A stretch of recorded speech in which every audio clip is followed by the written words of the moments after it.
Contact Groundworks, the concrete lifting experts. Riverside, get your free inspection today. Learn more at groundworks.com. Champagne, everybody glass.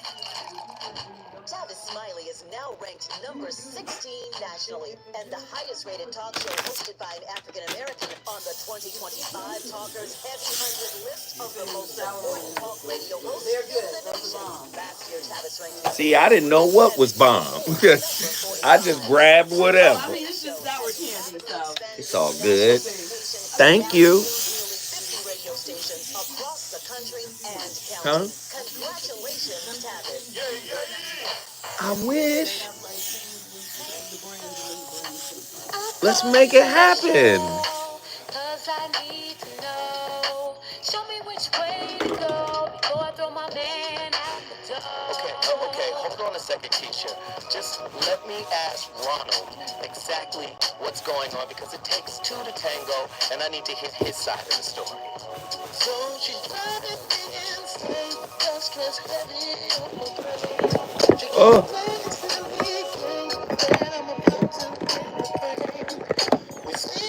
Here we go. Every day and every night.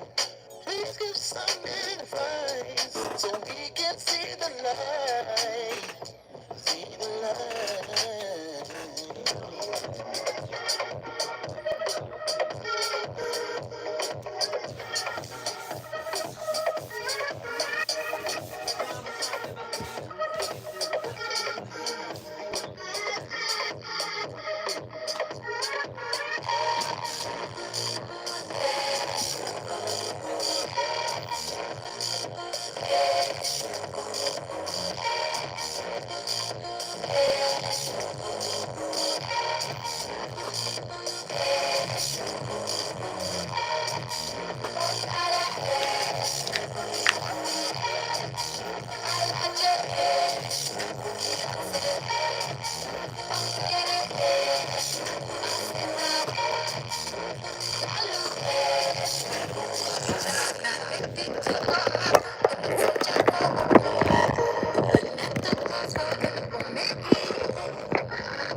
You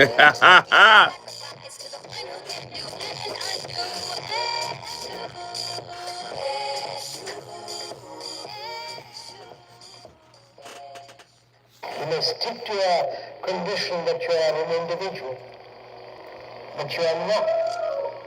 You may have a different body, different name, different color, you have long hair, short hair, you may speak German or the rest, Russian, but you are standing on the same ground as the rest of humanity.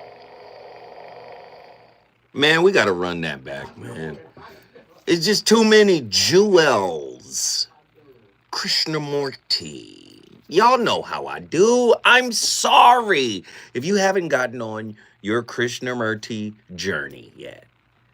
I know I've been talking about him for years now. Some people know. Some people are like, yo, you hip to Krishnamurti? Yeah. As a matter of fact, what was it, a couple months ago? I went up to his retreat in Ojai, California. Right? His home in Ojai is now a bed and breakfast. And it's always booked out. So you know I didn't get a bed and have breakfast. I just pulled up. It's in Ojai. No, the people that run his foundation, KFI, Krishnamurti, the Krishnamurti Foundation of America. Man, I went up there, man. They got all of his personal effects. His house is still the same. He died in 86. Man, I walked the trails. People in there meditating. All of his books, his study, his library, all of it is still intact. I went there, man, and sat for a moment. It was like in awe, like that was Krishna Ji's favorite chair that you are sitting in. Oh, really? Oh, let me cross my legs and act deep. It was an amazing trip for me. I loved it. I've been meaning to go there for many years. But back to the clip, because the clip is setting up the topic. Because listen, man, before we play the clip again, people done got out of control with relationships. Everybody gets to talk about it, and you can't discount, other people's opinions or perspectives and their viewpoint. So it's fine. I'm like, okay, cool. You get to say that. That's your reality. Fine. I don't mind. But what happens is we don't elevate the discussion. We don't create certain lanes. You know what I mean? Like if you get too spiritual, now you're woo-woo, right? If you get too religious, now you're dogmatic, right? You get too philosophical, you're so high, you're no earthly good. But what I'm saying is, like, all of this matters. But I think one of the most misunderstood aspects of relationship is the part about being with another human being. I really believe, I wholeheartedly believe, people don't know how to be with other people. It's not a far leap. If Carl Jung is saying people will do anything, no matter how absurd, to avoid looking into their own souls, so people don't know how to be with themselves, so of course, people don't know how to be with other people. People don't know how to accept their whole being as a human being. So how in the hell can they accept another fragmented human being? So now the fragments are being held to a standard, right, that is almost borderline perfectionism. Don't hurt me. Don't be human. Right? Do you understand what I'm saying? I was having a deep conversation with a psychologist in the cigar lounge, and we were talking about the evolutionary purpose for lying. And people are so, don't lie to me, don't lie to me. And it's all really coming from childhood.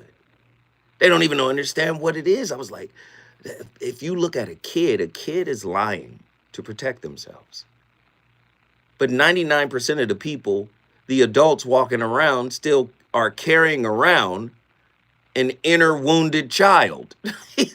So, do you see what I'm saying? We have no grace for that adult who lies. And we understand that the child is lying particularly or potentially to protect themselves, right? It's a survival tactic. That's what lying actually is. So tonight's topic, man, is amazing. How to date humans. A deeper exploration of the intricate dynamics within the human condition, particularly in the context of intimate relationships. And we're going to be pulling from the humanities studies to break this down. How to date humans. A philosophical suicide note to the romantic lie. Ooh, are y'all ready? Let Krishnamurti rock one more time.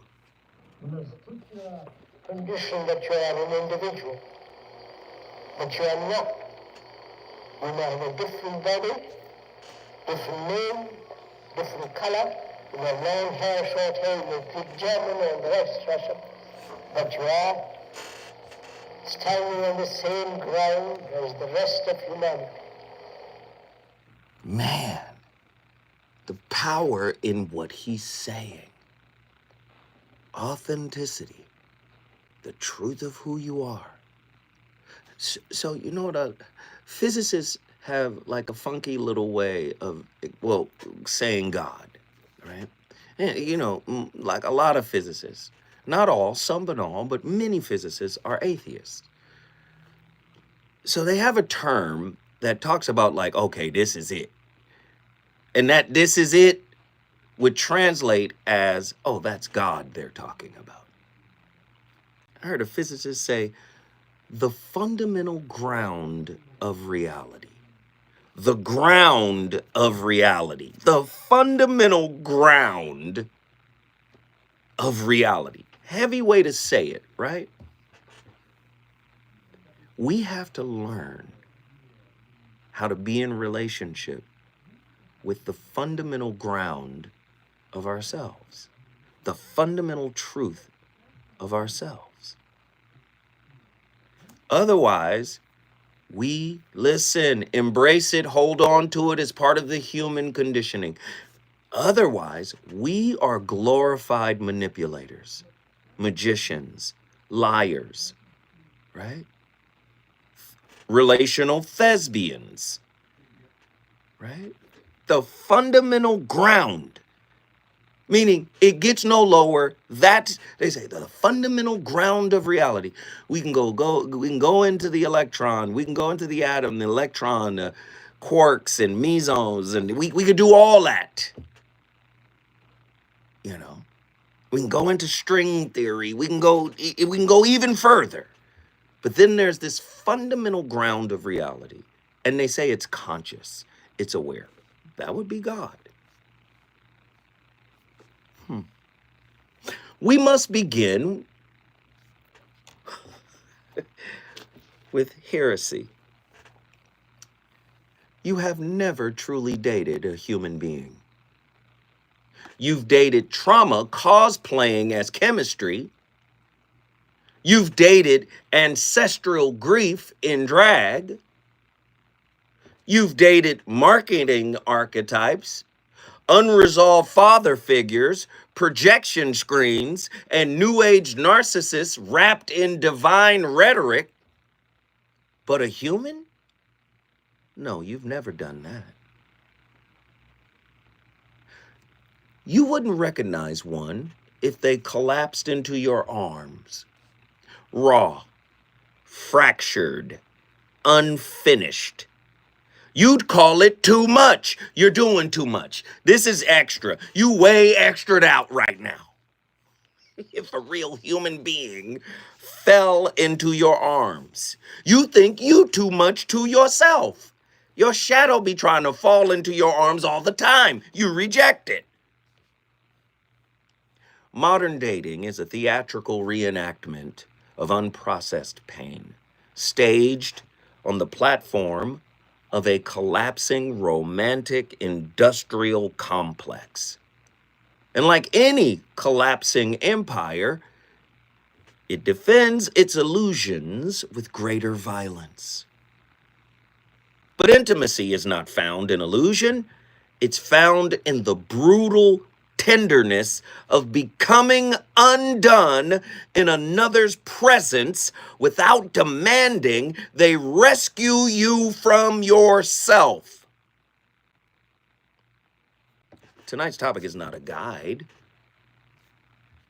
This is a funeral oration. I am delivering a eulogy, a metaphysical eulogy for every myth you've ever held about what it means to be loved and to be loved. Trauma is not chemistry, it's familiarity, performing magic tricks, intimate magic tricks. You were not falling in love, you were slipping into a nervous system deja vu. The flutter you felt? Cortisol, dressed up as Cupid. The depth of your connection? Emotional addiction, misbranded as destiny. Lies. Ross Rosenberg calls it self-love deficit disorder, SLDD, that binds the codependent to the narcissist in a dance of mutual self-abandonment. That's Rosenberg, 2018. What are you talking about, Sal? Yeah. Not everybody's a narcissist. Not everybody's codependent. But most people have narcissistic tendencies. Most people, and I would guess, most people have insecure attachment styles as well. And when you have an insecure attachment style, I'm sorry, you low-key manipulate, right? To get what you want, to get what you have always desired in relationships. Where did the desire come from? Where was it born from? If it's born from an insecure attachment style, if it's born from a broken family, oh, we had everything. That doesn't mean you weren't broken. Nietzsche warned us. We love our desire, not the object of our desire. So what if that instant connection was your inner child recognizing their captor and calling it a soulmate? Boy, 1-800-920-1580. Get ready. Get to your phone lines. Get ready. Healing is not hot. It's humbling. And often it's holy science. Your relationship is not a redemption arc. You are not their healer, nor are they your transformation trophy. 1-800-920-1580. Emotional sobriety, as articulated by Thomas Campbell's My Big Toe and echoed in Dr. David R. Hawking's Power versus Force, requires the relinquishment of drama as a metric for love. Listen, so many people out here faking peace. So many people out here performing nurturing, performing care, performing like they're present. The performance of presence, Lord have mercy. They know they don't want to be there. They know they're not happy. They know they're not satisfied. They know they don't approve of the situation, but this is the best they can do at the moment currently. A bird in the hand beats two in the bush. The sacred is not found in chaos. It's found in presence without performance. The obsession with healing others is often a covert refusal to heal oneself. In the words of Babette Rothschild in 2000, the body remembers, that's the name of the book, and it remembers when you're using another's suffering to avoid your own. Dating is not courtship. It's often colonialism with condoms. When I come forward, the voice of reason will continue to set this thing ablaze.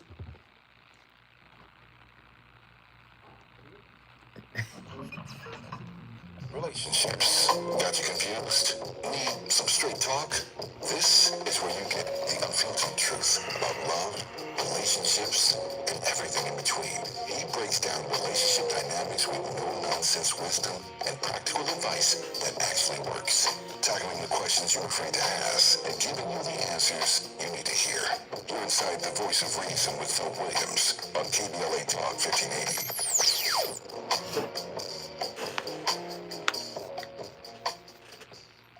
Are we cooking?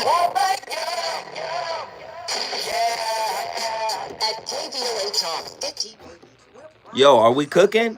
4 years on the air, but we know we could not have made it this far without you.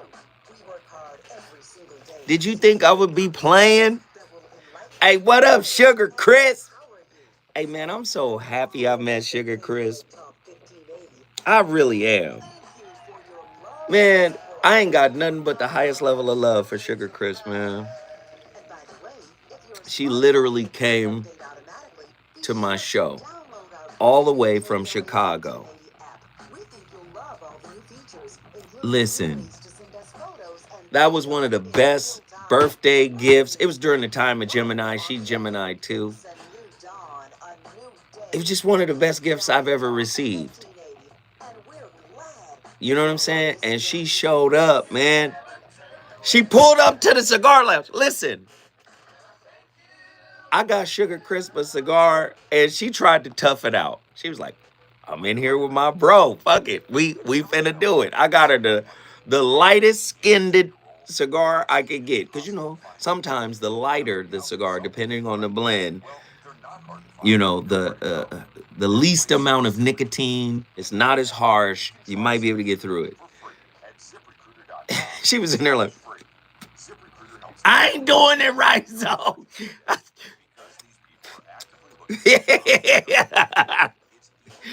Oh man, I just being in her presence, man. That shit was so fucking cool. And she came to the event and then she took right on off. Boom, went back home. She had things to take care of.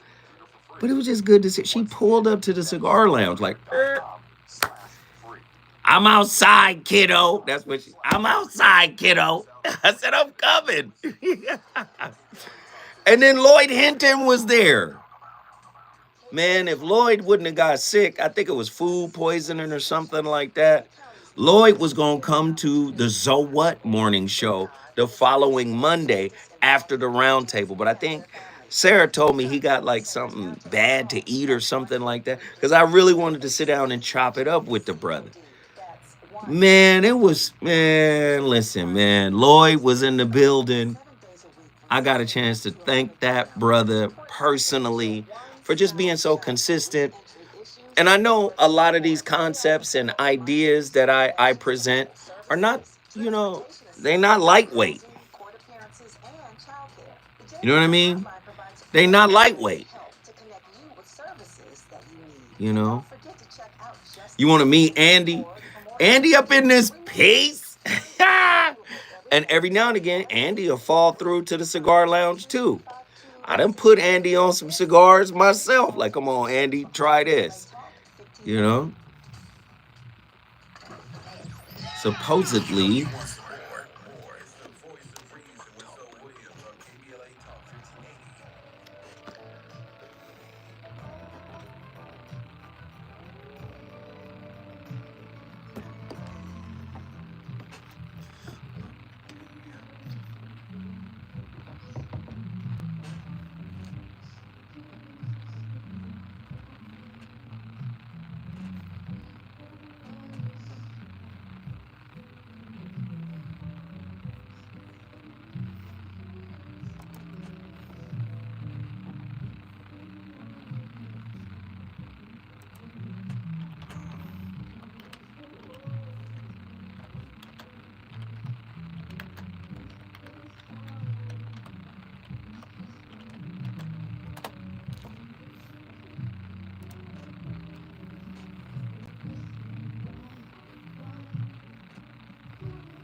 the humanities are the study of what matters to us, how we express ourselves, and how things change over time. In the humanities, we put out the ideas that become part of the common discourse of the society. It's really exciting because it's so relevant for some of the biggest questions we have today, such as how is climate change going to affect vulnerable communities all over the world? Political upsets or issues around identity, things like this are ultimately human problems with human histories and with like human imagination to figure out how to deal with. We live in such extraordinary times of accelerating change, of interdependence, of racing technology, of estrangement from ourselves and each other, and the study of fields that tell us who we are and where we've been and what we've cared about and why. Those questions have a greater importance. To have a dedicated space, bringing leading thinkers from all sorts of different subjects, providing a forum to have workshops, conferences, and the sense of community are really invaluable. We're doing tons of digital humanities work. We're making connections with people in medicine, in the hard sciences, coupled with the spirit of inquiry that characterizes the humanities itself, makes it an incredibly open and exciting time. We need to pose the right questions and find the best answers. The Stanford Listen, we're talking about the humanities within intimate relationships. The humanities are academic disciplines that explore human culture, experience, and values through the study of subjects like history, literature, philosophy, languages, and the arts. Every relationship has those things. Every relationship has a history. Every relationship, you could write a book about it.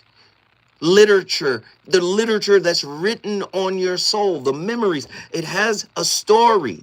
Philosophy, what we think of ourselves, who we are, our sense of self.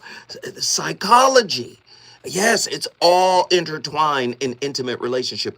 Art, how we express ourselves to each other. It's an art form, even if it's toxic.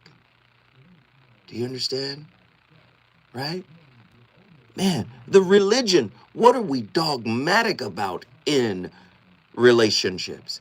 What are we black or white on? That's a type of religiosity towards a particular idea or concept of how you think things should be. Do you understand? And then the archaeology. I would say transgenerational curses or curriculum for relational archaeology, right? Who do you descend from? And what amount of baggage are you bringing to the table that has not been reconciled? Because many people don't even know what they mean when they say, yeah, this is what I bring to the table. Are you bringing this to the table, and is it healed? Is it reconciled? Have you picked up the baton, right, of healing this work? Or are you doing what generations past have done? Tonight's topic is about humanity, right? Do you know how to be with a human? If I get into the cultural piece, that's where all of your ideas about relationship come from. The society in which you live. Oh my goodness. Are y'all ready for tonight? I don't know if you are, but I would like for you to be ready for tonight. Are you ready? Do you want this work? Dating is not courtship. It's often colonialism with condoms. Your desire to own, define, or secure another is a byproduct of capitalist soul conditioning. We were warned that hell is other people, especially when we try to make them ours. In many ways, monogamy has become emotional imperialism. The urge to dominate the terrain of another's freedom in exchange for the illusion of safety. True intimacy, as Krishnamurti stated, is only possible in the absence of control.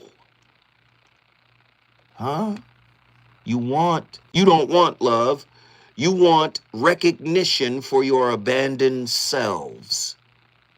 When we come forward, the phone lines will be open.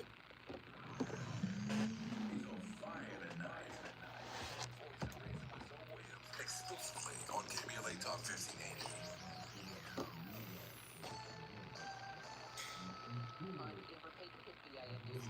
Black Chicago Mayor Brandon Johnson says he's open to NASCAR returning to the city, but not on July 14th. Are y'all ready for this work?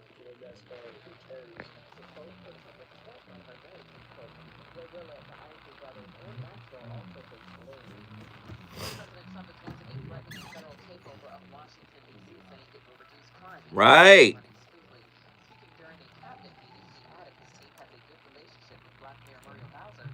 It said, quote, "We're testing to see if it works," end quote. Get BIA News now on demand 24/7 or the iHeartRadio app. Is your concrete cracking? Is your uneven walkway dangerous? Do you need to level that concrete porch or patio? Contact Groundworks, the concrete lifting experts. Riverside, get your free inspection today. Learn more at groundworks.com. Please record your message. What's up? Mr. Travis Smiley, preach it. Thank you, man. Politics in this country is crazy. You put things in perspective that even I didn't. The right is playing fast and loose with facts and scapegoating everyone under the sun, especially black and brown people. What is going on with the troll? I know what it is.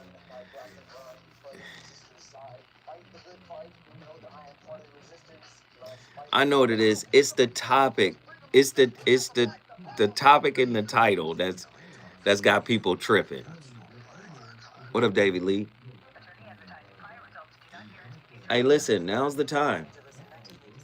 Litigation powerhouse Clint Emanuel has deep roots in the Los Angeles community. Since 2007, we have litigated some of the largest fires on the West Coast. We are proud to be the only AmLaw 100 firm in the country to The title is crazy. giving affected individuals, families, and businesses the same focus and individualized attention we devote to our Fortune 500 clients. PTI Consulting. Everybody hit the like button, hit the like button. And those who rock with me, those who are tapped into what we're doing, please continue to support. You can go to my Cash App, Super Chat, whatever little bit you could do. We appreciate it. We're inching forward day by day. Yeah. And would like to discuss your situation further, please contact Wildfire Support at QuinnEmanuel.com or call us at 213-443-3050. Quinn Emanuel is proud to sponsor Conversation Live Altitude Horizon with James Spa on KBLA Talk 1580. Attorney advertising prior results do not guarantee future outcomes.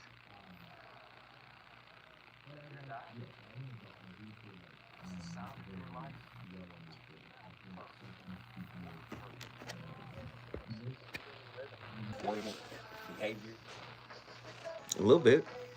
or like I don't know what the women call that shit, like the women's layer or whatever. The woman's layer is diabolical. It's like, because Well, the rest of the house is the woman's domain.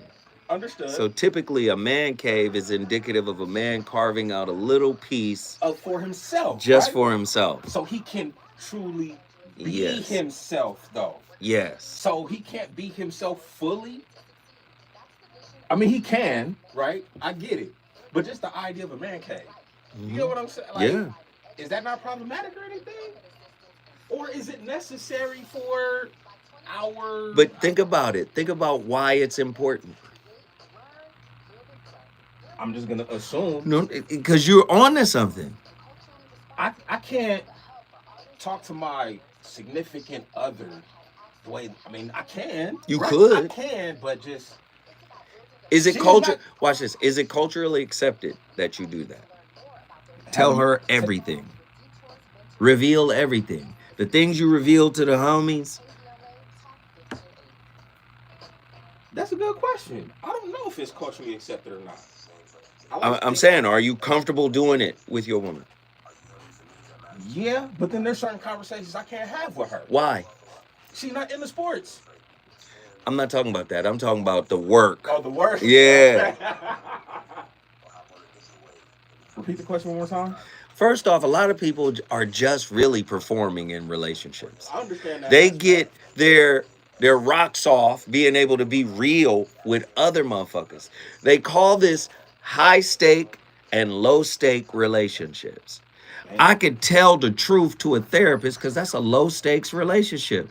I'm not intimately tied to them. Damn, hey, But you're right about this is a that. high stake relationship. If I get real, this might wreck the relationship. 100%. I agree with you on that. Come on, man. Don't get me in my bag.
Morality is just a fiction used by the herd of inferior human beings to hold back the few superior men. In this Sprout special with Stephen Hicks, we examine Nietzsche's explanation for how ethics develop and the consequences for master types living in a world that's dominated by the morality of a slave.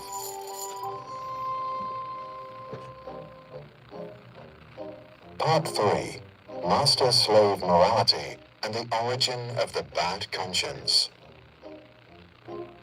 Nietzsche argued that there are two explanations for how morality develops. Part of the story is biopsychological, in terms of what morality resonates with what psychological type of person one is. The other part of the story is cultural, because different moral codes develop under different survival circumstances. And so Nietzsche searches history for the survival circumstances that necessitated the development of slave morality. In the West, Nietzsche finds the slave morality's roots in the Judeo-Christian tradition, in a decisive set of events that occurred early in Jewish history, the enslavement of the Jews in Egypt. The significant result of the Jews being enslaved for a long time was the development and internalization of a moral code suitable for surviving slavery. Suppose that you are a slave. How do you survive? And if you have children who are born into slavery, what survival strategies will you teach them? In order to survive, a slave must obey the master. This does not come naturally. So, the first lesson is, you must stifle your nature. Suppose the master strikes you. The desire for revenge comes naturally, but you have to stifle it. Suppose the master tells you to wait. Being inactive does not come naturally, but... What in the evil late night cartoons are we watching?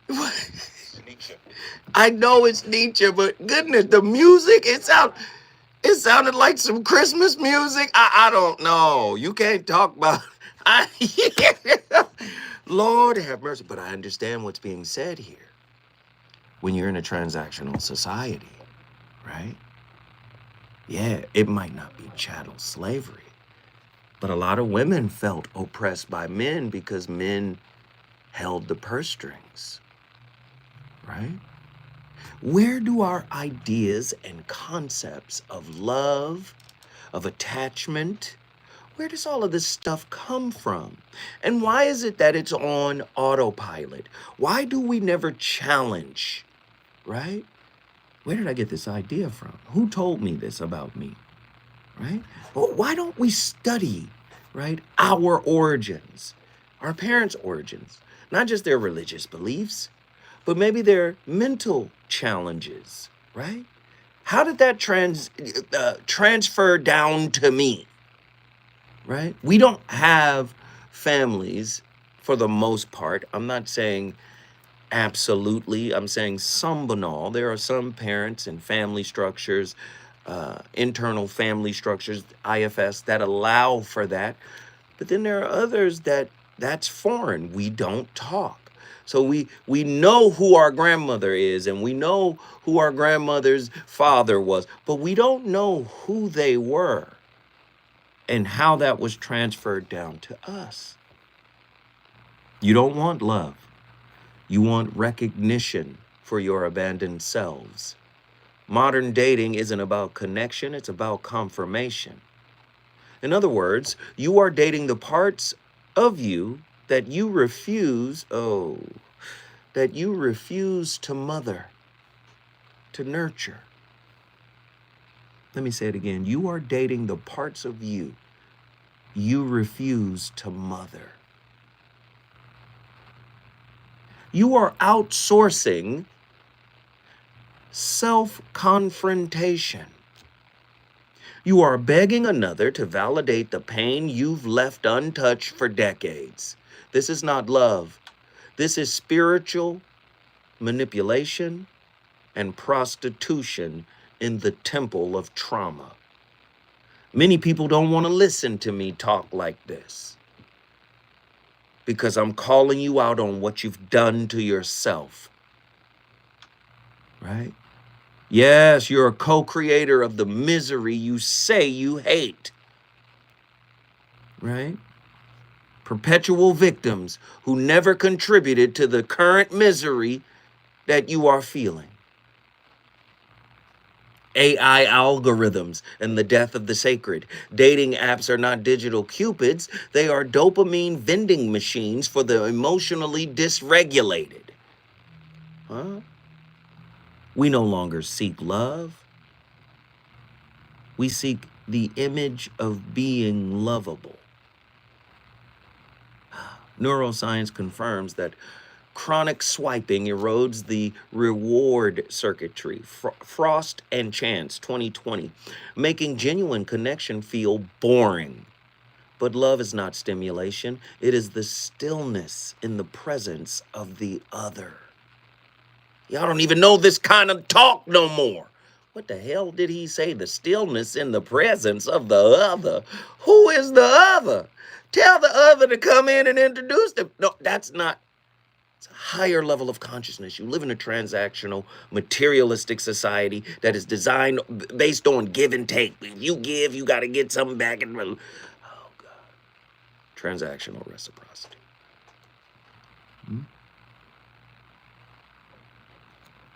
stillness terrifies you because it reminds you of the Father who never spoke, who never revealed the truth of what he concealed about himself to you, his mirror.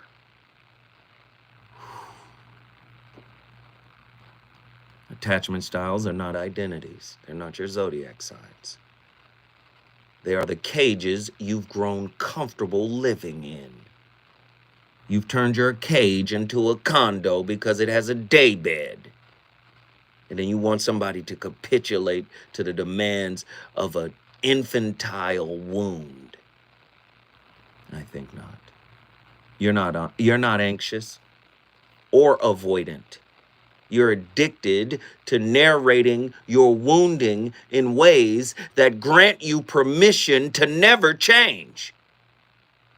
The spiritual pathology of modern dating is that it teaches us to become fluent in our dysfunctions, but illiterate in our divinity. Sri Yukteswar. Yes, I'm pronouncing that correctly. Sri Yukteswar taught, this is Paramahansa Yogananda's guru, he taught that man's path to liberation begins with understanding his astral blueprint, not by weaponizing it. Attachment, when clung to as identity, becomes a personality cult masquerading as self-awareness.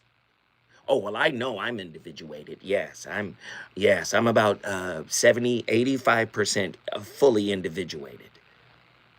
I know you lying. Oh, yes, me as me. Yes, I'm individuated. We have to start looking at the humanities as a holy technology. It is the repository of information that has been gathered over centuries about the human condition. Who came up with the concept of love? Was it the Greeks? Those thieves? Thieves are not originators of anything. They are the masters of recontextualization, the masters of historical gaslighting. You know. Let's just be honest.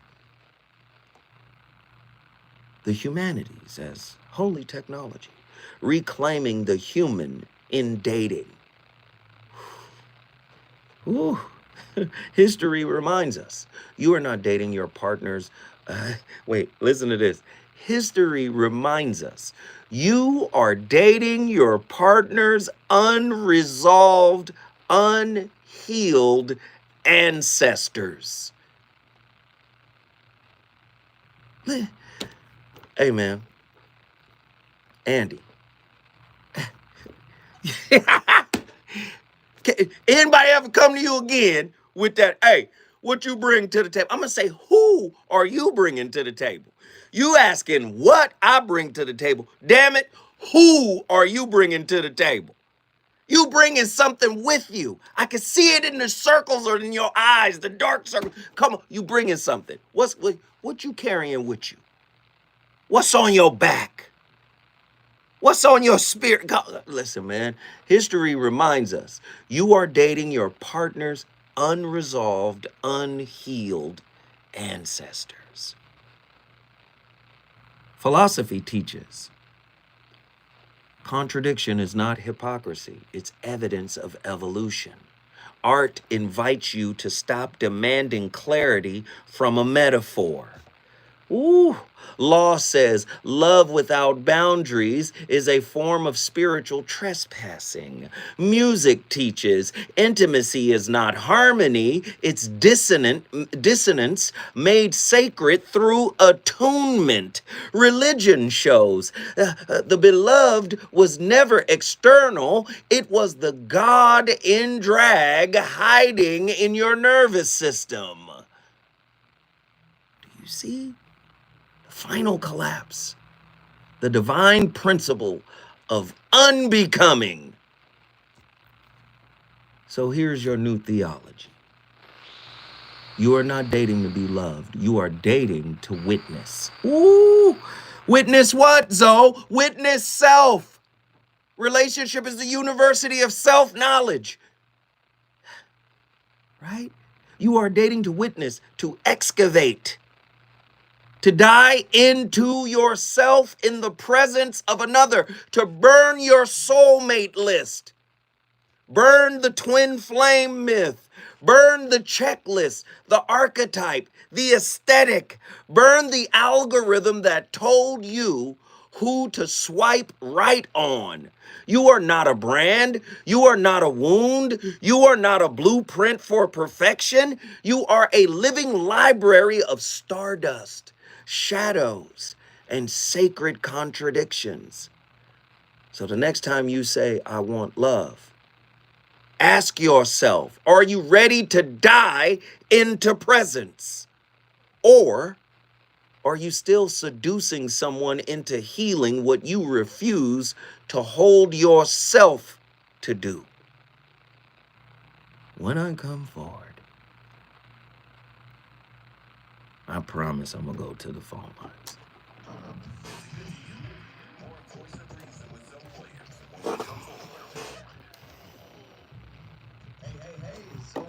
The voice of reason. Are you tired of stains stealing your shine? California Cleaners is where you go to rescue your wardrobe. They don't just clean, they elevate. Hand washing, crisp laundry, and precise alterations, all while keeping your wallet happy. Listen, all you gotta do is connect with them in the beautiful city of Inglewood. Whether it's grass-stained jeans, silk that's seen better days, or a hemline emergency before date night. Hey, listen, it's way too quiet in here. It's way too quiet in here. Y'all got to talk to me. Y'all got to say, hey, man, have you ever heard anything like this? With pretty lies, where people seem to scroll more. I came in on a whooping. Well, it's time to level up. Have you ever heard anything like this? Where excuses die and champions rise. Smack dab at 1221 North La Brea on the corner of Fairview. This ain't a photo shoot, it's a battleground. Certified You know I don't be paying achievers attention, in the game. Attila. Trainers who grind with you, not post pictures beside I was in that mug today. Whether you're chasing your next personal record or just trying to outrun your past. So I need 5 sets of 15. Sanctuary of sweat. No mirrors, no filters, Ah. no fluff, just Can I lighten the weight? Nah, cut. Puff hard, puff loud, be legendary. Where folks go to war with their weaknesses. Huff and puff. KBLA Talk 1580. Hey. And y'all, hey, I have, in the last few months, I have slimmed down, but I've gained weight. Like I said, I'm 212 right now. That's the heaviest I've been in a long time. but I've slimmed like.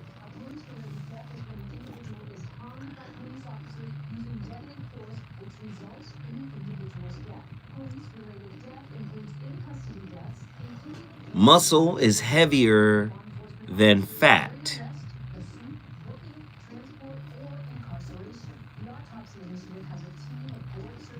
Yeah.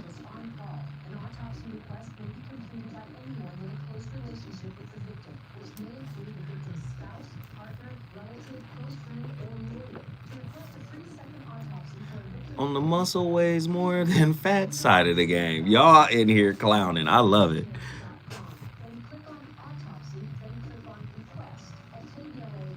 All the aunties.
Don't ask me for too much, too bad.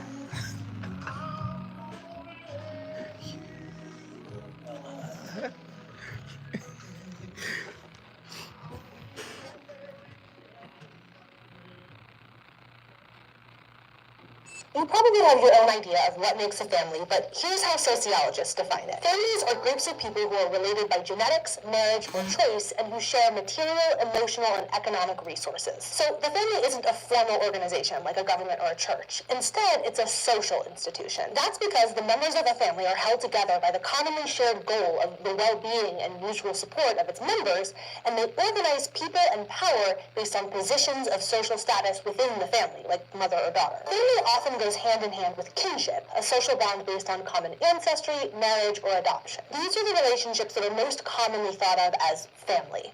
Parents and kids, spouses, siblings, aunts and uncles. And some of these relationships you're born into, the biological children of parents, for example. But other family relationships are created through legal bonds, like marriage or adoption. And it's also important to recognize that for many people, family is a matter of choice. Marriage is the most prominent example of this. Choosing to get married is two people coming together to say to each other and the world that they choose to be a family. Another family by choice is when close friends are also considered family, a practice called fictive kin. These family friends are incorporated into the larger family, interacting daily, living together, having their kids grow up together, calling the friend Uncle Joey. Wait, that's just the plot of Full House. But fictive kin isn't a fictional concept. These found families consist of people who have chosen to care for each other, share resources, and share their lives together. This can make a family bond as strong as any based in ancestry or law. Now, no matter what type it is, the family that you grow up in is known as your family of orientation, because it orients you to the world and teaches you how families work. And the family that you create on your own as an adult is known as a family of procreation. A common type of family of procreation is a nuclear family, a unit made up of two parents and biological or adopted children. Consider this a contrast to another two common types of families, single-parent families and extended families. A single-parent family is exactly what it sounds like, one parent raising children. Both nuclear and single-parent families are also sometimes referred to as immediate family, parents and siblings. Extended family is everyone in your family who isn't a parent or sibling. Grandparents, uncles, cousins, great aunts, third cousins twice removed. In the United States, most people live with their immediate family, though they may live nearby or regularly visit members of their extended family. And in many cultures, including the US, families most often form around marriages. Marriage is a legally recognized relationship, usually involving economic, social, emotional, and sexual bonds. I know, that's not a very romantic way to describe marriage. But marriage isn't always based on love and romance. The idea of marrying for love alone is actually fairly new. Sure, people have always fallen in love, but you didn't need to be in love to get married. Instead, more practical concerns, like creating tighter bonds between families or finding economic security, have historically been more common reasons. Cultural norms that are sometimes enshrined into laws also limit romantic love by marking some people as acceptable spouses or not. Some norms promote endogamy, or marriage between people of the same social category, essentially like marries like. For example, college-educated Americans are more likely to marry other college-educated Americans, and people are more likely to marry others of the same race, though that pattern is slowly changing. Interracial marriage is an example of exogamy, or marriage between people of different social categories.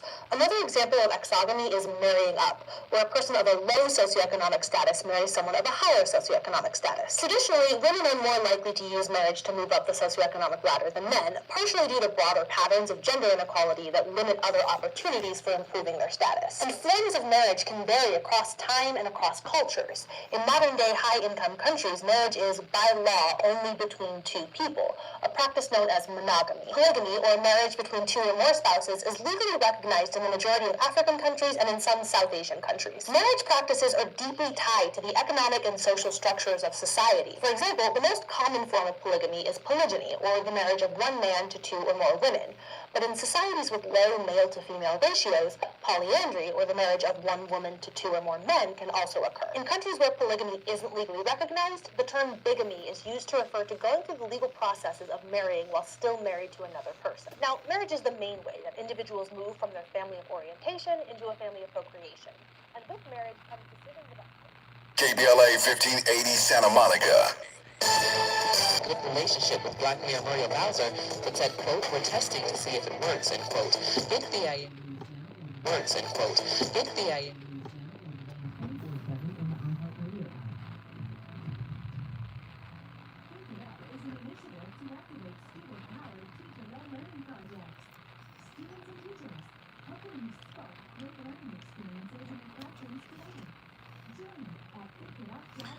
What's interesting, Attila? Hey, all week long, these topics have been nuts.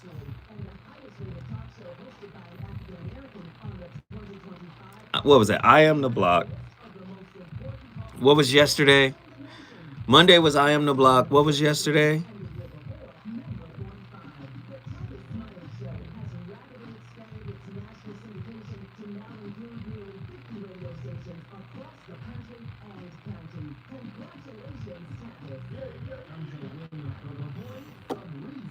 relationship is in trouble, I'm the dude to call. Has your soulmate become your cellmate? Does black love still exist? What are your I'm coming to you. fantasies and fetishes? Financial infidelity. I'm dating a fat person.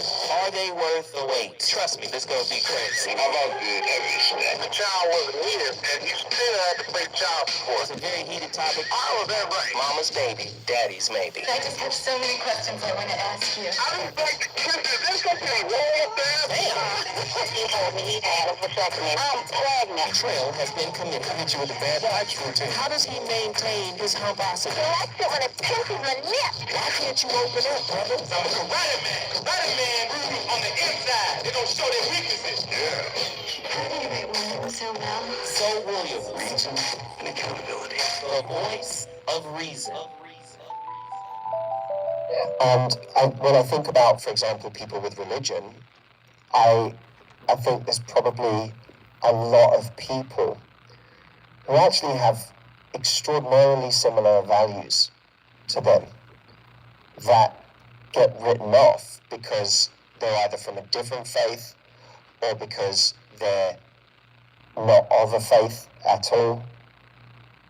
Or in some cases, we've had people who I've coached who have said, it's not enough that they're part of my faith, they need to be really devout.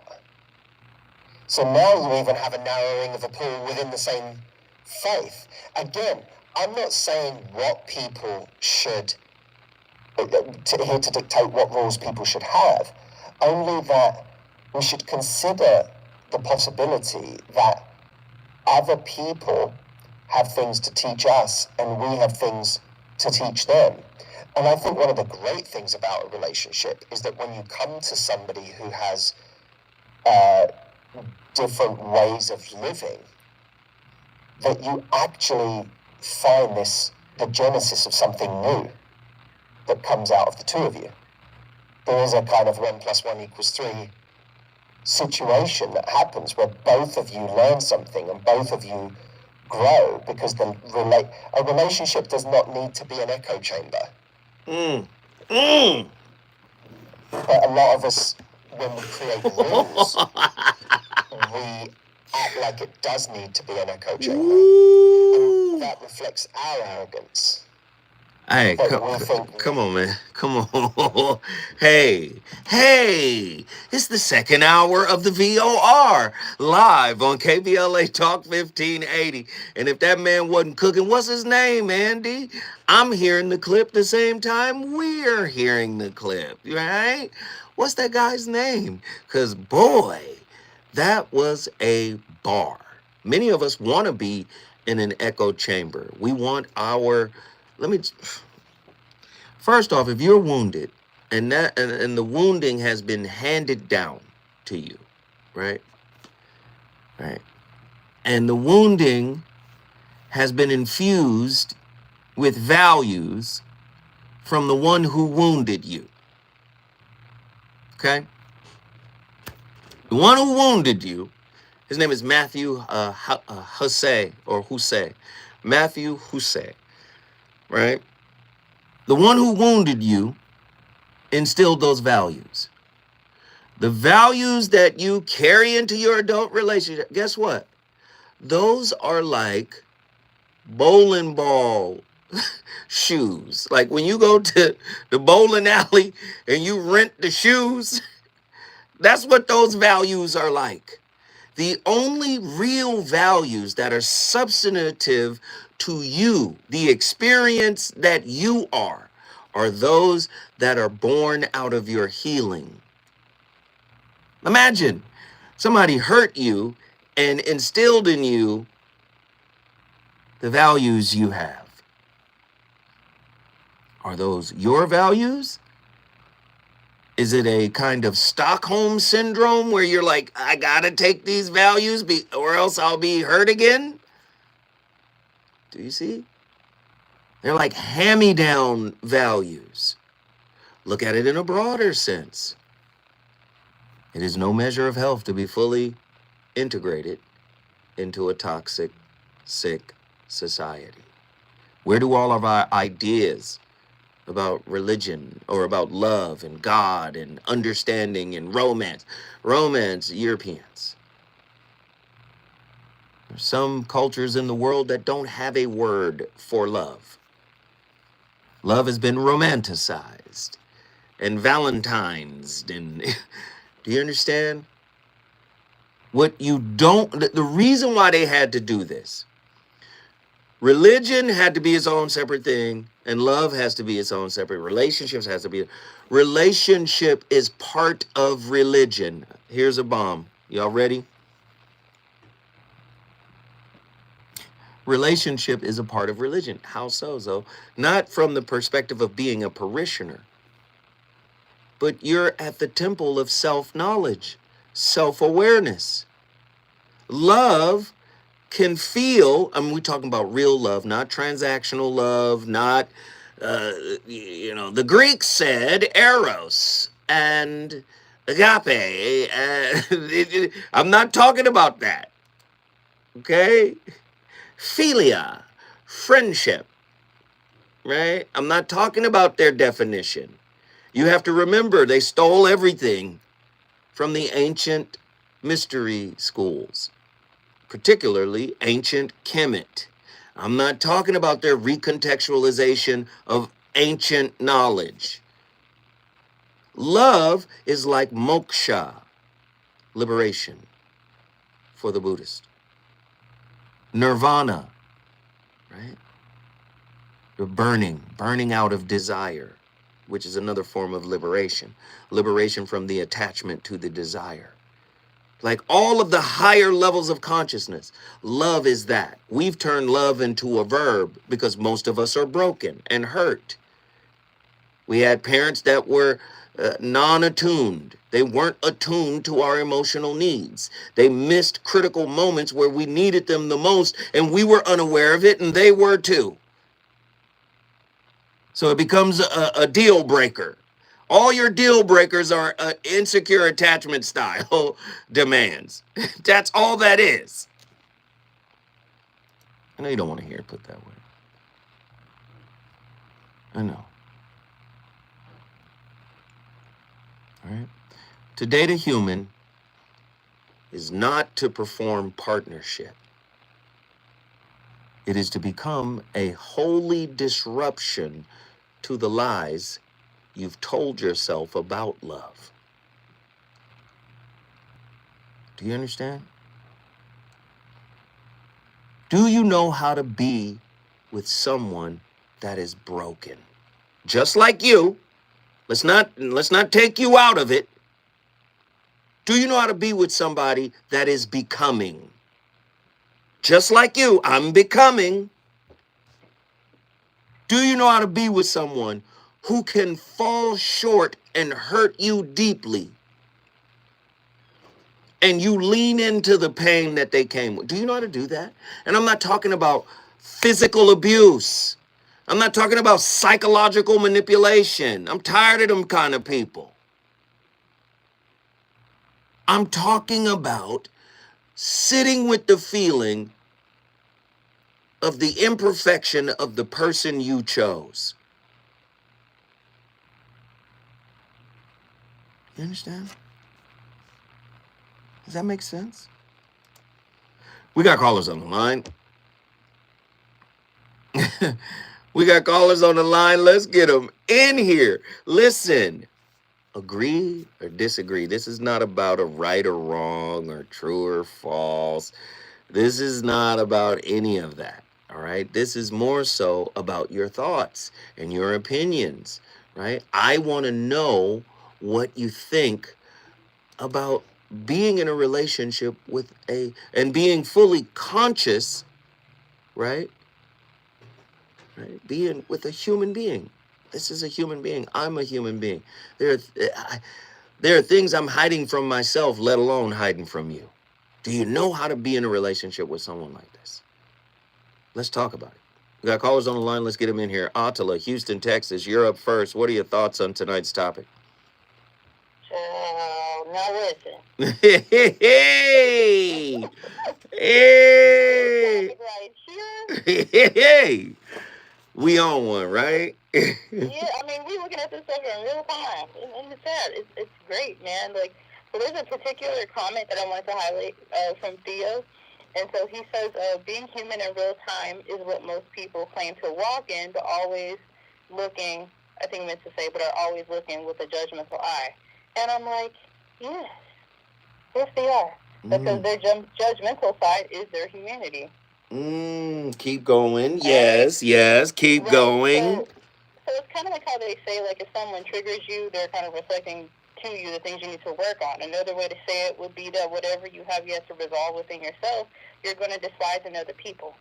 So, for example, if I'm dealing with a worthiness wound, I feel like I'm not enough, I'm going to align with people who have the same agreement about my self-assessment. And then complain when they show me that they agree with my self-assessment. Right. I hear you. Keep cooking. Right. So I'm struggling to be in relationships with humans, and I'm literally talking about myself. Like, I feel like I'm constantly nitpicking at what's not right, and I don't always congratulate myself about the things that I've overcome. Ooh. And so I feel like, in a sense, there's certain areas in my life that I want to improve that seem stagnant, but I think the reason why they're standing still is because I have yet to really look at them. So the other side of this is, so for me, is that, like, I think in my childhood, I was really just kind of conditioned that if you're not perfect, then your existence doesn't really hold weight. It doesn't really have meaning. So that kind of translated into me literally being like a person who apologizes. I know you know people like that, constantly saying I'm sorry all the time, and there's nothing to really apologize for. And so I realized, like, am I apologizing for my humanity, like my actual existence? And I think it makes sense because, again, I feel like if I'm not perfect, then I can't show up. And it has, like, brought me so much stress in my life, and I'm really trying to learn to let that subside and just let things be what it is. And so even in my job that I have currently, can't stand it. I hope they don't hear this, but I can't stand it. But it's teaching me, though, that, like, a lot of times when I show up, I don't always have the information that I need because it hasn't been given to me. And what does that bring about? Feelings of imperfection. So I think in everything that we do, if you're avoiding relationships, you're going to get into other areas of your life as well. So you might as well go be in a relationship, right? But the other part of it is we're not really respecting each other's humanity either, because that really means minding the business that pays you. Right. Okay? So essentially, I'm spiritually bankrupt. I'm spiritually blocked in this sense because I'm seeking payment from people who aren't employing me. They're not my employer.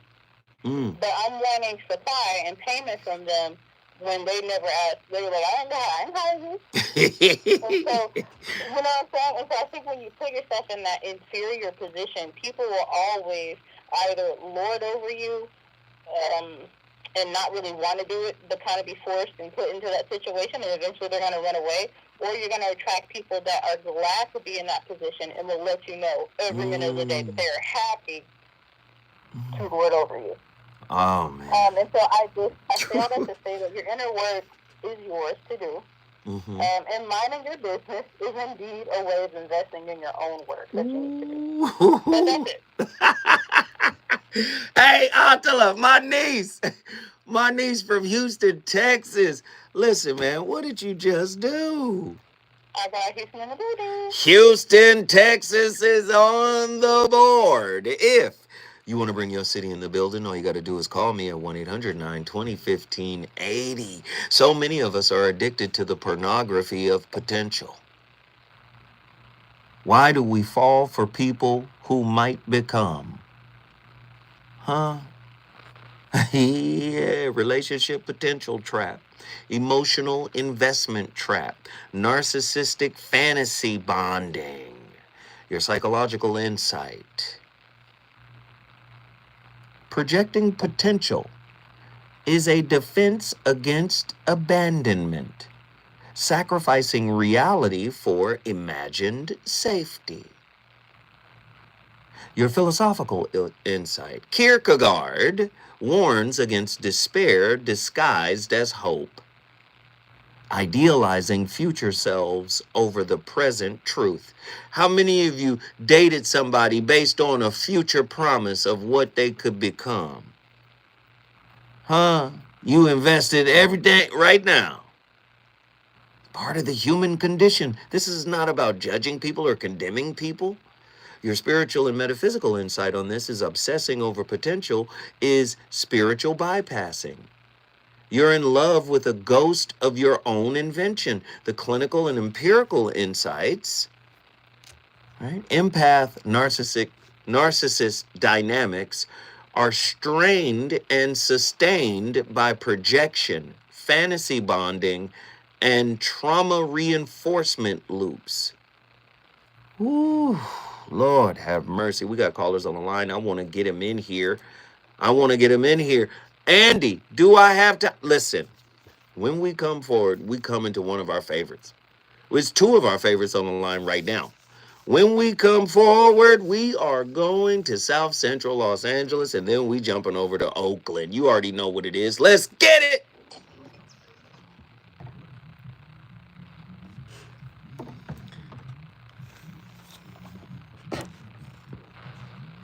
Say, we got three cash apps. Lloyd, I think Lloyd sent 2, and there was one other brother, I'm sorry. 4. Christopher Brown, 2 from Lloyd, and one from our very own, and these are all our very own. Everybody that's doing is our very own. L.S. Jefferson. So thankful, so grateful, so appreciative. Listen, if you feel like this is one of them ones, are they all one of them ones?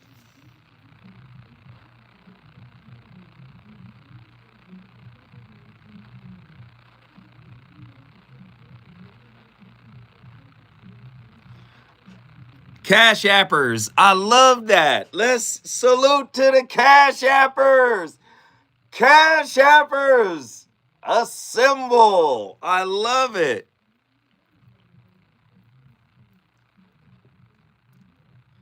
It's been banger after banger after.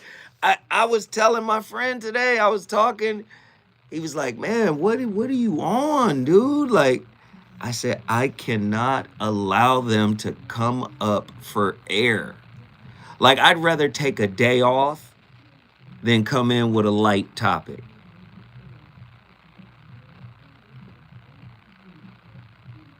You know?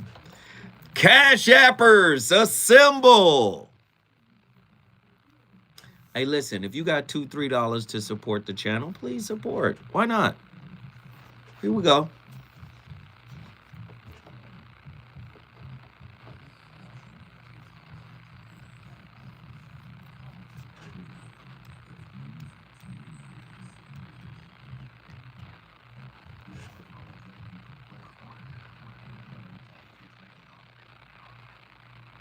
Thank you, LS. Love you, kiddo.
Culture impact marriage practices and beliefs.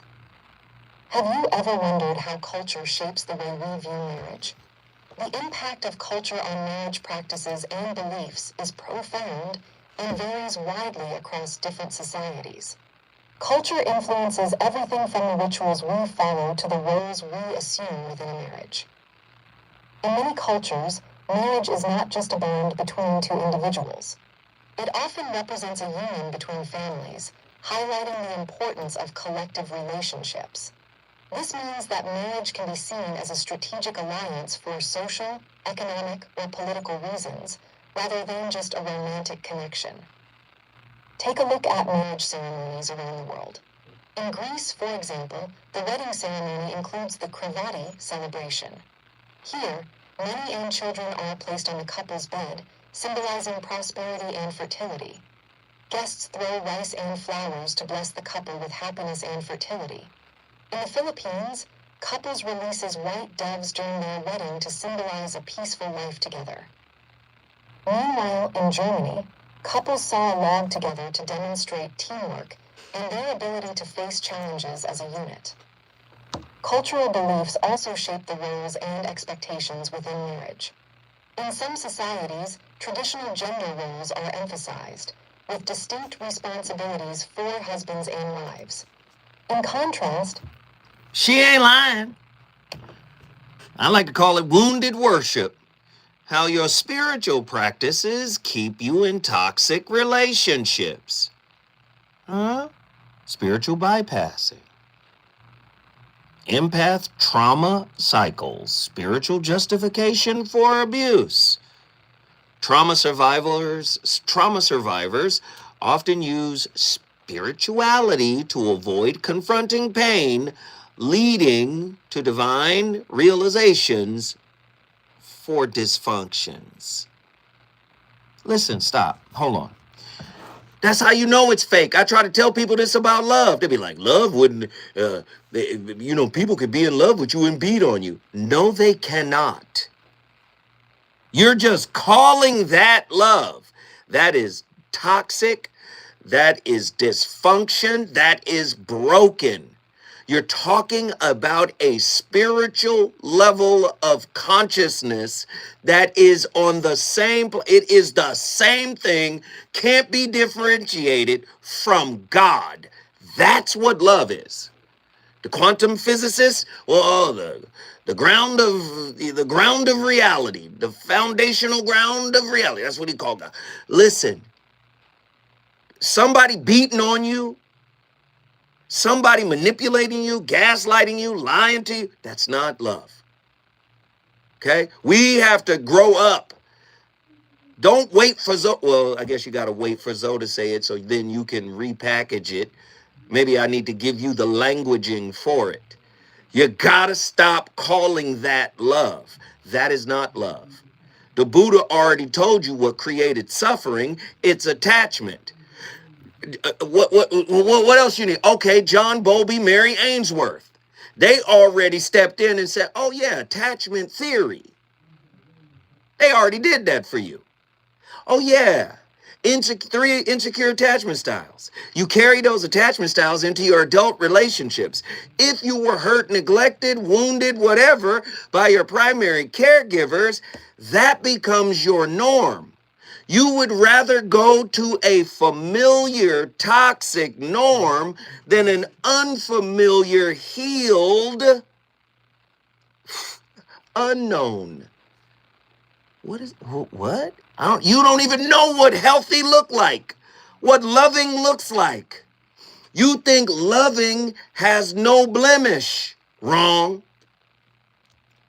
Hear what I'm saying? Do you understand? We don't understand how to be with a human. We got callers on the line. Let's get them in here. JW, South Central Los Angeles. What are your thoughts? Hey, my brother, how you doing? I'm alive and well, my friend. How are you? I'm blessed. I'm highly favored in spite of myself. In spite of myself. Come on. Right. That applies to all human beings. We all are flawed. Yeah. I comprehend everything that you have stated. Get us on speakerphone. Wait, J-Dub, hold on. Yes, sir. Yes, sir. Are you on speakerphone? I guess so. Yeah, now you know you ain't supposed to be on speakerphone, brother. Yes, time I be on speakerphone, you don't realize it anyway, like I stated. Yeah, we all are flawed. But you know, maybe he's trying to talk, but I'm going to do it right back, though, because that's the Holy Spirit to empower me to get back to our nation, some real profound points. Yes, okay, here we go. Even though we carry luggage from our ancestors or our parents and grandparents, if we know about it or not, and then we act it out unconsciously until we realize it and learn how to find our true selves and stop being in the illusion or dream or fantasy, and we come into reality through the ability to No. No, wait, hold on. You stay right there. Don't you go nowhere. You need some more time. Cause I see you need a little bit of a runway. You like the old Superman. You remember the old Superman had to take a running start before he jump off? Listen, my man J Dub was on that running start. Hold on, J Dub. When we come forward, we going back to South Central to get that.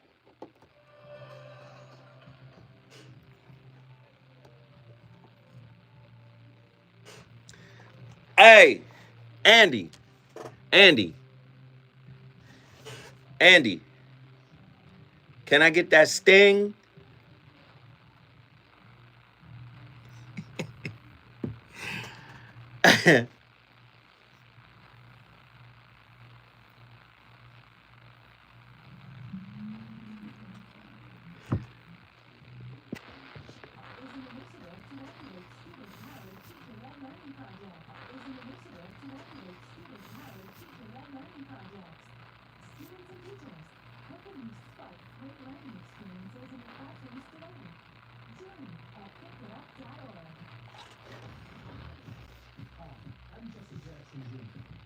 I think this is one of the best shows ever.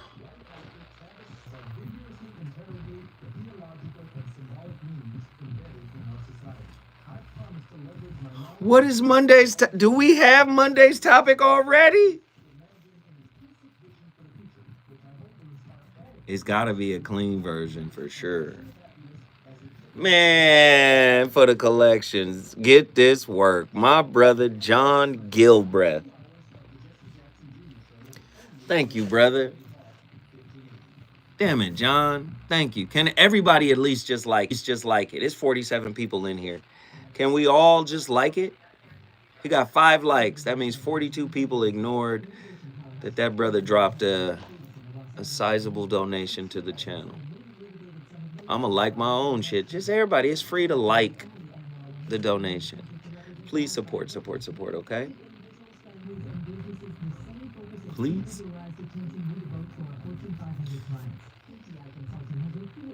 Lloyd Hinton, good brother to meet. Callie Soul, good sister to meet. And them preserves all gone. Them preserves is gone. I had some goat cheese. I had like a charcuterie board. Some people say charcuterie and whatever. Charcuterie board, charcuterie, whatever. Listen, I had that smoked salmon. I had, the tapenade, the olive paste. Listen, I had them Keebler Elf crackers. Them crackers with so much butter that they yellow.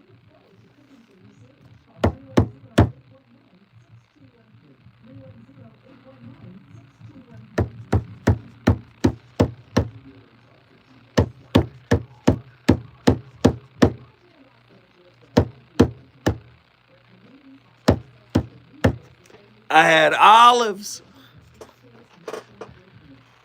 I had like this fig paste. I think it was figs and dates or some shit. I had candied walnuts and pecans.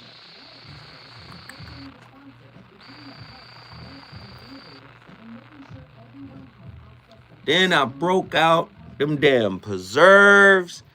I was spicy pear or some shit. Listen, man. Callie Soul made that.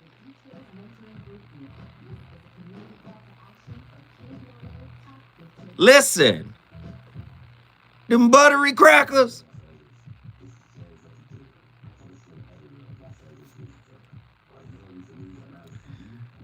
I had, I'm trying to tell you, I had pepper jack cheese. I had that goat. And me personally, I just like sharp cheddar. Man. I had grapes. I had strawberries. Listen. Come on now. I have my feet up watching my TV.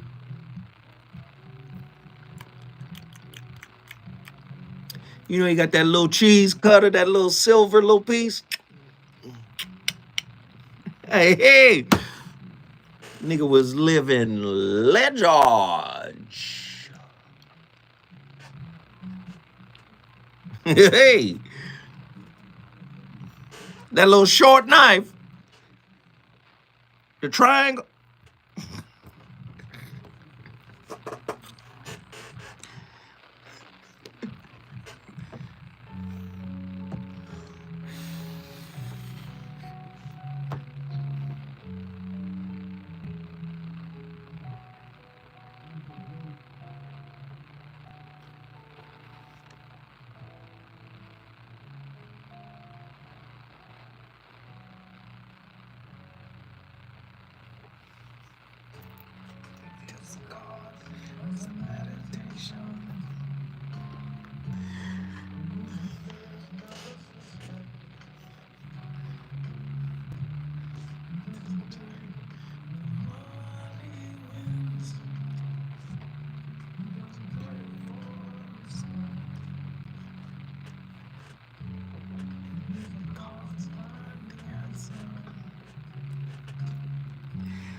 That's not the shape of my heart.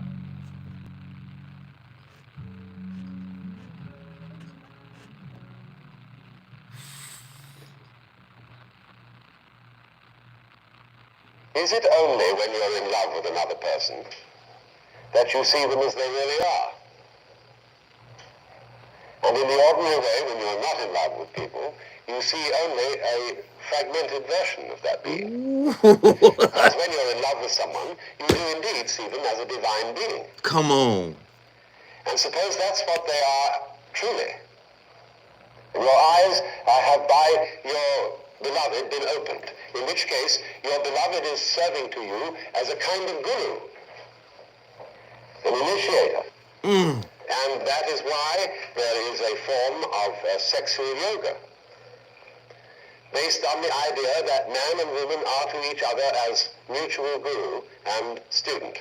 And through a tremendous outpouring of psychic energy in total devotion and worship to this other person, who is respectively the goddess or the god, you realize by total fusion and contact with the other organism, you go down to the divine center in them, and it bounces back, and you discover your own. Or you could put it in this way, which is another aspect of it, that by falling in love and regarding falling in love not just as a sort of sexual infatuation, because it's always more than that, isn't it? Listen, Alan Watts, where'd you get it from? You got it from Krishnamurti. Scientific, it's a fact. Einstein, Carl Jung, Alan Watts, Aldous Huxley, they all sat at the feet of Krishnamurti. I'm not making up none of this.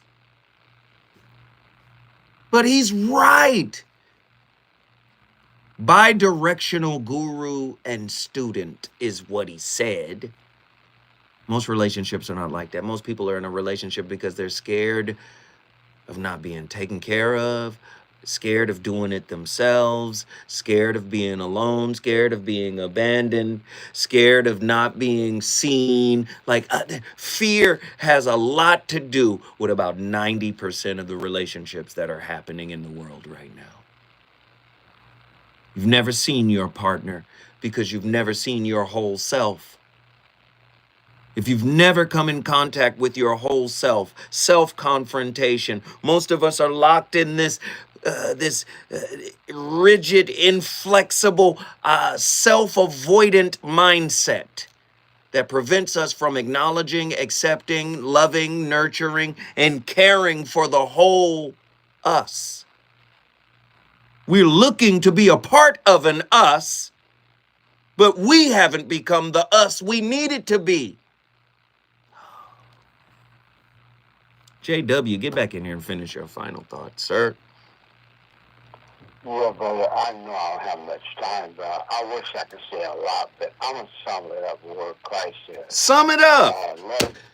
Love thy neighbor as you love yourself. And then, as I was saying, when you discover yourself and accept yourself for who you really are, and you realize that you are frail, human being that's flawed and has mistakes, and if you can meet someone and accept them for who they truly are, and you have this fruit of the Spirit, where you can have long suffering, and see whatever your faults are that might go against whatever human nature or society say is not acceptable, but you embrace that because you have to embrace yourself, your own flaws, and then you compare yourself with that other person, and you become combine and realize that other person is yourself because we're human. Come on. Human experience. Come But I wish on. I could say more. Come on. Man. You said something to me, man, and I want you to hear me good. You told me when my mother died that you'll be there for me. So in the future, I will contact you, and you and I will chop it up. I love it. Forward from there. Yes, please, brother, reach out to me, okay? Yes, sir, brother. Be blessed, man. Take care. Love you, man. Appreciate you. Thank you. Listen, man, he brought South Central Los Angeles in the building. We're going to get over to Oakland in one quick sec. I just have something to say. You need to learn how to be okay with being a human being. Yourself. It has to start with you. Accepting the whole you is part of accepting the humanity of your partner. This topic was based on the humanities. The humanities is a living compendium of information that has been gathered throughout human history to describe the human condition. Do you see? We spend too much time running from ourselves. Listen, how many of you can be accountable for a bad life choice? You made a bad life choice. Can you step up and say, I just made a bad life choice. I'm not perfect. It's okay. I'm going to learn from this situation. How many of you can just stand up and say, I chose wrong. I went left when I should have went right. Start right there and give yourself grace for that. Giving yourself grace will build up your necessary reserves to give others grace. If you've never gave yourself grace, if you've never gave yourself approval, if you've never given yourself esteem, worth, acknowledgement, validation, acceptance, if you've never given that, you can't give it to anyone else. Camus' idea of revolt applies. Healing begins where the lie ends. Blind faith in transformation is surrendering agency. Not all suffering is sacred. Sometimes your twin flame is just a karmic abuser in costume. See, you got to be able to say, am I abusing myself by hoping that they're not that? Woo! By wishing I didn't see what I saw. I didn't hear what I heard, and I didn't feel what I felt. Bessel van der Kolk's research shows unresolved trauma can hijack belief systems, reconfiguring abuse as growth. Come on, attachment style or identity cult. How your wounds became your personality, damn it. When I come forward, I'm going to Oakland, California. Sean will be on the line. My brother Sean from Town Business. You already know what it is.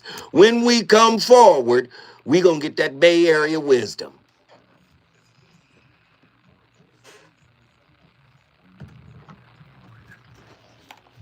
One more scenario. Not relationship based, but about being who you are, right? Yeah. So you know, I smoke weed. You feel me? And this was years ago. Me and a friend of mine, we were going to go see a friend. It was their birthday or whatnot. Mm-hmm. This friend that we were going to go see does not get down like that. You know what I'm saying? He don't smoke none of that, right? Mm-hmm. So, you know what I'm saying? Me and the other homie was like, well, he was like, let's smoke before we go. And I was like, no, I don't want to do it. Out of respect. He was like, nigga, you shouldn't be ashamed of who you are. And I was just like, bro, just out of respect. You know what I'm saying? I'll wait until after the shindig is over, you know what I'm saying, get down. You know what I'm saying? I remember telling somebody else that scenario, and they were just like, but that is who you are. In reference to me, saying like, my friend was saying I shouldn't be ashamed of who I am. But I was just like, but me just giving respect, that is who I am. Right. You know what I'm saying? So, wait a minute. He took your respect as shame. Yes. He said like that. You were ashamed to do something, but you were acting out of respect. Yes. Don't project your bullshit on me. Okay. So that ain't me, that's you. Okay. So me having respect, right? Right. Is not suppressing who I am. No. Okay. If you made a conscious decision to be considerate and respectful, is that what you did? Yes. All right then, that's what you were being. And that was authentic. Okay. Now, if you was doing it to say, well, wait a minute, I don't want niggas to know that I smoke, or I don't know who these niggas are. Like, if you was doing it from certain nefarious space, then he might have been right. Okay. But if you're doing it from a straight up, genuine, authentic, okay, cool. Get your bitch ass out of here with your projections. Okay, cool. I appreciate that. Yes. Yeah. Cause that shit had me thinking like, am I wrong for being respectful of other people's space? No. Because then it's like, oh, this is not you. I know you. You smoke weed. And that don't mean I can't respect other people's space, weirdo. Okay. You disrespecting other people's. So you telling me you would disrespect the space? Man, let me tell you something. The fuck? I think a lot of people would disrespect other people's space. Absolutely. And I was just like, damn. Had me thinking like I was wrong or I'm not being myself. Come on, man. Or you shouldn't be ashamed of yourself. But I was like, bro, I'm not ashamed of myself. And I would have been like, nigga, you ashamed. Don't put that on me, Bobby Jimmy. Or Jimmy Bobby. What was his name from the movie?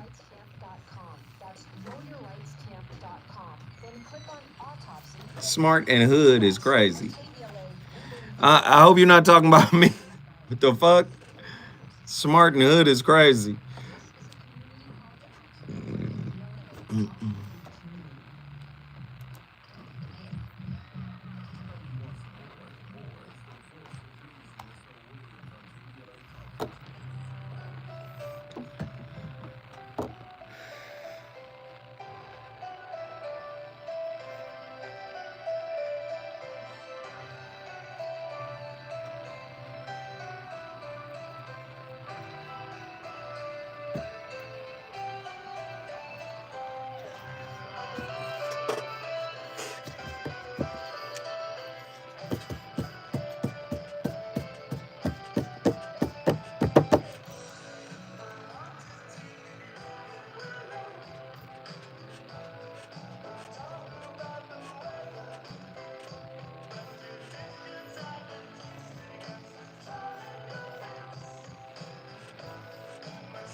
Wasted time. So I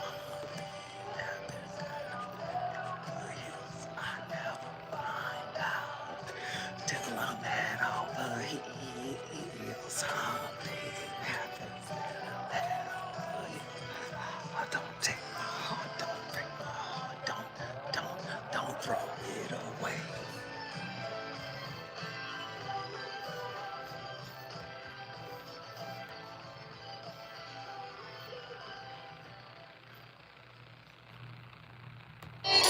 Satyavathi అనేటువంటి ఒక సాధన. సత్యవతి ఈ particular title సాధన. ఏమి ఈ సాధన? What is this సాధన? పాలలో వెన్న ఏ విధంగా ఈ చుక్క ఎందుకు లీనమై ఉంటున్నదో ఆ విధంగా సర్వత్ర సర్వ ప్రజలందు సర్వ పరాక్రమములందు దైవత్వం అనేటువంటి సూక్ష్మరూపంతో ఉన్నది అనేటువంటి సత్యత్వాన్ని నిరూపణ చేసేటువంటిది. This part shows to prove just as nectar is found in every drop of milk subtly, so also this Brahmatva and Vishwatva, the divinity is found in every living being and in entire creation on earth. కనుక భగవంతుడు అనగా సర్వాంతర్యామి, సర్వభూతాంతరాత్మ, సర్వజ్ఞుడు అనేటువంటి యొక్క సత్యాన్ని నిరూపించేటువంటిది. Hey, listen, man, you gotta get a piece of Sai Baba. Every single time. I love Sai Baba because I know most of us don't understand what he's saying. He's speaking in Telugu. That is his dialect from Andhra Pradesh, southern India. He has a translator. But when you listen carefully, you hear power behind what he's saying. It's very simple. He asks you to keep a simple life, to be observant of oneself. It's very powerful stuff. I suggest you go and you investigate his works. Let me get my brother in here, Sean from Oakland, California. We're up against the clock right now, but you my brother, man. What's on your mind? What are your thoughts on tonight's topic? Brother, my thoughts are, when you have family, and you have friends, and you're looking forward into the future of your community and everyone around you, check in with them. Make sure that they're all right. And don't be judgmental. I know it's hard in this day and age, but, just make sure that they know that you are in their corner. You know what I love about you, Sean? Let me just say, man, you're consistent. I guarantee you, if you had my phone number, you would be checking in on me for sure. I know you would. Listen, I have no doubt whatsoever.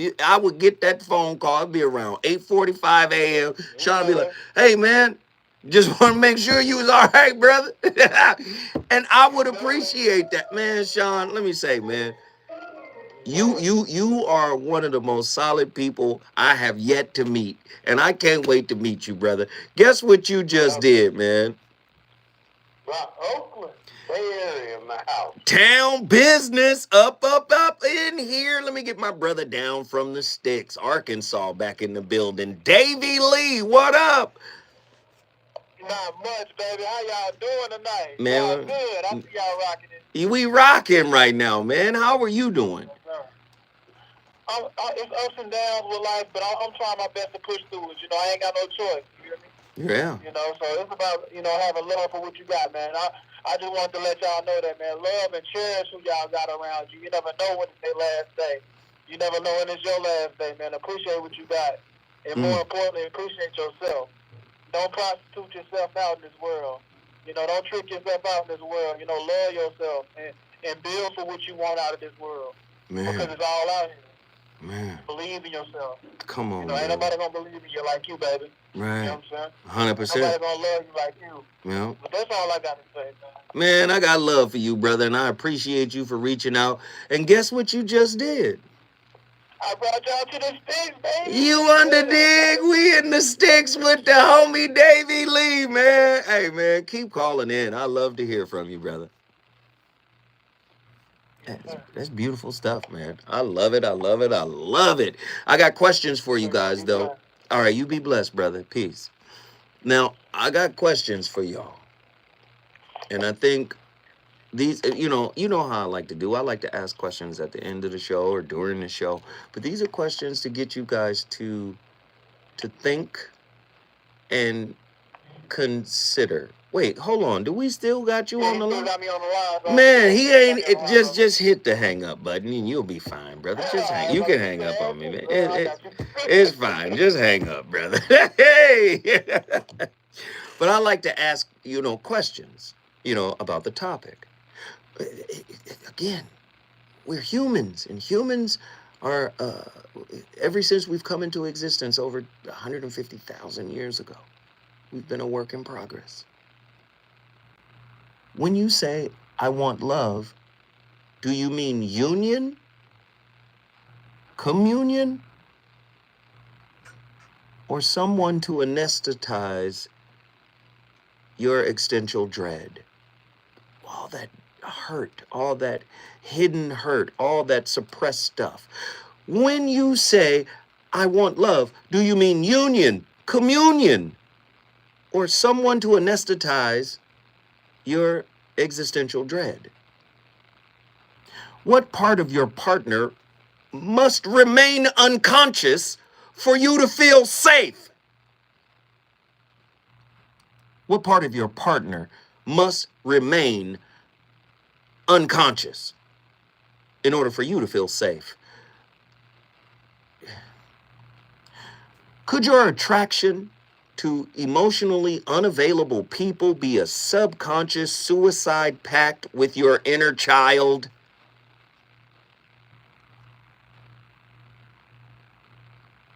If love feels familiar, is it healing or is it a reenactment of psychological incest? Do you confuse compatibility with co-regulation? Or do you simply call your trauma someone else's name? What if your healing journey is just an elaborate performance to stay to stay relevant to your pain? What if your healing journey is just an elaborate performance to stay relevant to your pain? Who would you become if you never needed to be chosen again? Could your identity as the empath be a covert narcissistic strategy to control your inner chaos? When you say, we just weren't aligned, do you mean you lost the ability to dominate them emotionally? What if your desire for a divine masculine/feminine partner is just heteronormative cosplay for unhealed archetypal dependency? Could your obsession with being submissive or dominant be a trauma-encoded kink masquerading as spirituality? What happens when you mistake polarity for pathology and spiritual chemistry for Stockholm Syndrome? You see, this is the Socratic part of the show. When you crave deep penetration, are you asking for sex or psychic invasion? You'd rather have the sex than the psychic invasion. You don't want that kind of penetration because really you don't want to be seen because you're hiding from your damn self.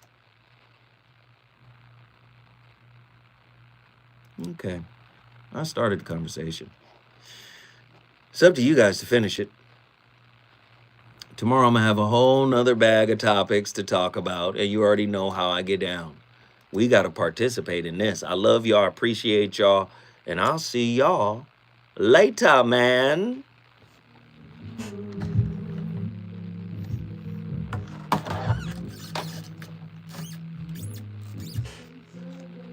I think I came into the conversation in a weird moment as comedy. Hey, yo, fire show tonight. Hella fire show tonight. Hella. Love y'all, appreciate y'all. Thank y'all for supporting.